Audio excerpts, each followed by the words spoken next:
Aga. Pabor kami sa maaga. Oh, yun mga katropa. Mas pabor siya sa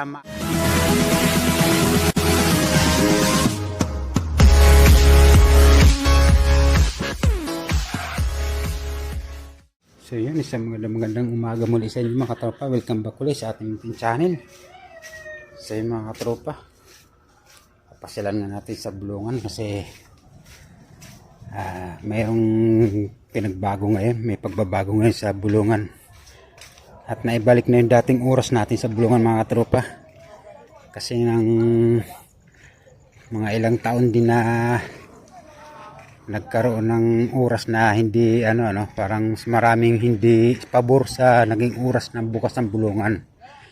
So ngayon binalik nila sa dati. So ngayon lang sila nagkaroon ng pagkakataon na may balik sa dating oras yung Bulungan kasi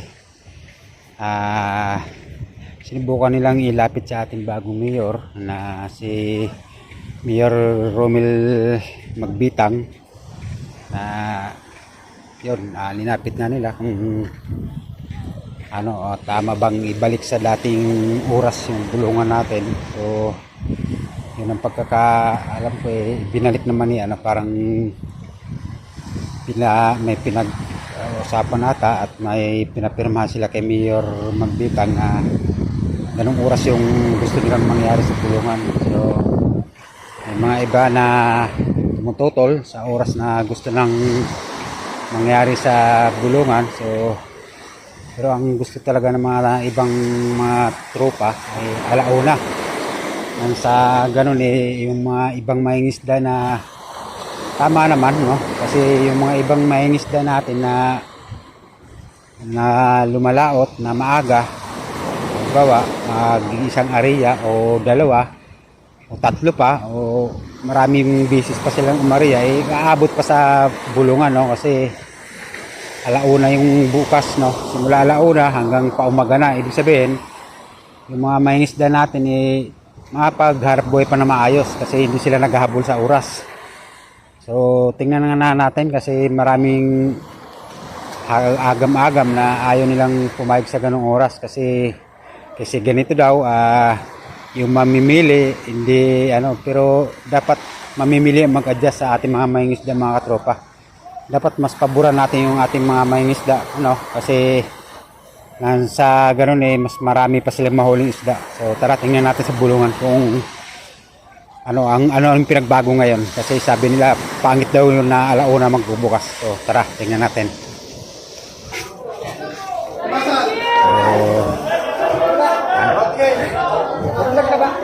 Shout out kay tropang kay Rex. So sa tingin niyo mga tropa, may pinagbago ba sa dami ng mamimili o sim din, no? Parang sa tingin ko parang parehas din. Yung maaga nagbubukas at saka alauna nagbubukas. Yung time check natin yung mga tropa alauna 15 na ng umaga, no? So parang sa tingin ko parang ganoon din. Kaya wala namang pinagbago mga tropa. So hindi naman naging hadlang yung oras, no, sa nangyayari ngayon. Nakikita niyo naman kung gaano kadami pa rin yung mga isda na nandito ngayon. So parang sa tingin ko wala namang pinagbago. So talagang tao lang yung mag-adjust mga tropa. Pero ang naging maganda lang dito mga tropa parang mas pabor sa ating mga mangingisda na ganitong oras yung magbubukas. Kasi mas makakapaghanap buhay pa sila ng mas mahaba sa laot, no? Kasi sa umaga na ang bukas ng ating Bulungan. So, wala namang pinagbago mga tropa kung mapapansin niya. Talagang ganun pa din. So parang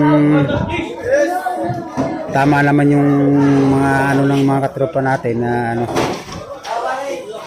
na alauna magbukas kasi nga dahil sa mas gusto nilang mas makakarami pa sila ng area o paghahanap buhay sa laot.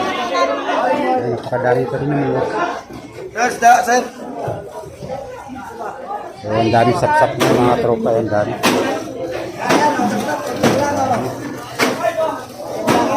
Daming sapsap.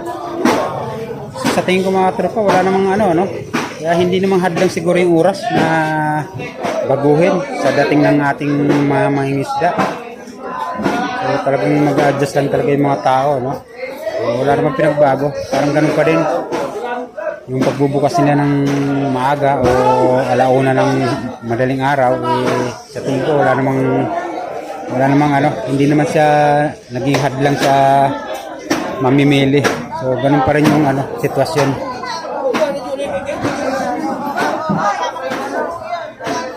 Yan. So ganun pa rin yung dating ng isda mga tropa, no? Ang dami.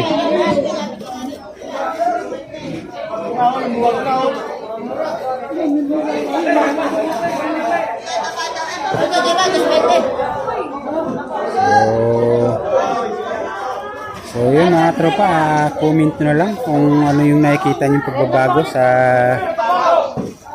ano ng oras natin dito sa Bulungan, no? Pero para sa akin wala namang sa pinagbago talaga. Kaya dapat ano, kung sino yung nakakarami, ano, kung sino yung may gusto na ganitong oras, so wala naman siyang kinalaman doon sa maaga nagbubukas kaysa yung alauna. Hindi. Ayan, pares din naman mga tropa, wala siyang ano, kung napapansin nyo. Kung napapansin nyo yung mga dati kong mga nakakuha ang video rito sa Bulungan, yun yung mga nakakuha ko noon, yun yung nagbubukas ng ano, yun yung mga oras ng alas 10 hanggang alas 11, alas 12. So ito ngayon mga tropa, ito yung oras ng alauna. So yan, kung napapansin nyo, yan o. Parang mas dumami pa ngayon mga dating ngayon, yung isda ngayon mga tropa, mas dumami pa dating, no? Yan, nakikita nyo naman kung gaano kadami yung isda ngayon. Kasi ang totoo niya mga tropa, talagang nung unang dating ko pa lang dito sa Munting Mapino, ganito, mas marami pa dati yung mga isda rito. Pero parang sa tingin ko, parang babalik na yung dati, ano? Kasi ang sabi ng mga nakakausap ko, mas marami daw magbibinta ng paumaga na. Kasi yung alas 10 hanggang alas 11, naghahabol ng oras yung mga mangisda natin, kaya hindi sila napag-ariya ng mas marami. Kaya ayan, parang totoo naman din mga tropa, no? Kasi ang totoo niyan talagang pagka ibig sabihin, mas mahaba yung oras mo sa laot, mas marami may pagkakataon na makapag-ariya ka pa ng marami, na makakahuli ka pa, no? Ayan, no? Dami. Kasi nung araw talaga mga tropa, talagang super dami yung isda rito. Simula alauna, ito naman talaga yung tamang oras ng pagbubukas ng Bulungan mga tropa. Alauna hanggang umaga, hanggang alas 6 ng umaga. Ayan. So, para sa akin, mas okay naman na ganitong oras yung nagbubukas ng Bulungan, para ibig sabihin, mas bigyan natin ng pabor yung mga isda natin. Bigyan natin ng pagkakataon na mapaghanap buhay pa na mas matagal sa laot.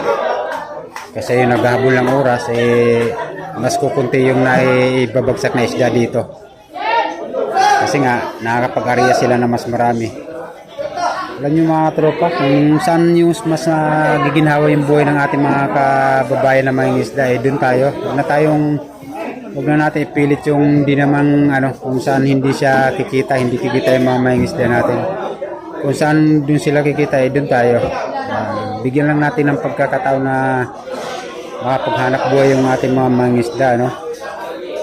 Pag-ariya na mas marami. Nakita nyo naman mga tropa kung gaano kadami yung ganun din Parang sa tingin ko mas maano pa nga ngayon, no? Parang mas dumami tao, dumami isda. So, yun, sana tuloy-tuloy na to. Na mas maano yung ating Bulungan, mas sumigla ulit dahil sa nabago yung oras. So yun, hanggang dito lang tayo mga tropa. Maraming salamat at God bless na lang sa lahat.